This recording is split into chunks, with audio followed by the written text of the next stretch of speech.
Yes. And so I think, consumers have to be wary about what independent places they're looking at. I know that you talk about things being overblown a lot. So just yesterday, there was a story that it was about like certain chemicals being in sludge that then used in fertilizer. And at the end of the day, nothing had changed yet. No law was being changed.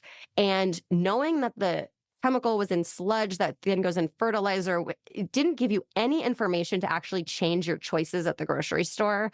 Mm, Or and so it felt like this is fear mongering unless we mhm, can tell people what different choices they have or how they can change their behavior or what law is changing.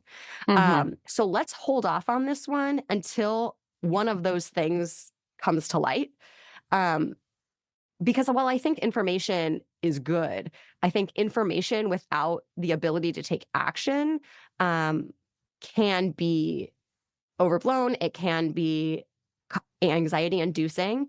And so, Yes.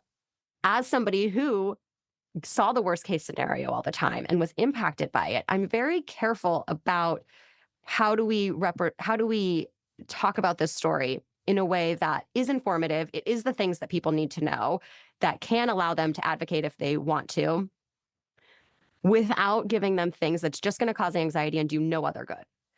Um, and I think with the complaints of news being biased, I think we are very conscious about how we talk about politics, Mhm. um, and how we represent the different sides. So we are a short show, so we're not getting into all the nuances of everything. So that makes it a little easier. But I think, I think about my tone. I think about what words we're using to describe something.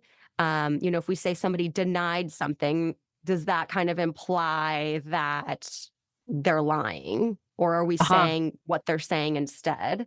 We're just kind of always trying to analyze those things as to the best of our ability, to be factual and give you as much of the story as we think you need to know, um, without um, putting in opinion. And so that's where we really focus. And again, I think kind of adding in that variety that it's not just doom and gloom. That's so important to me. Like, how can we make sure people know other things are going on? Um, and can both be part of the conversation already happening across the nation, as well as have new interesting things to add to the conversation.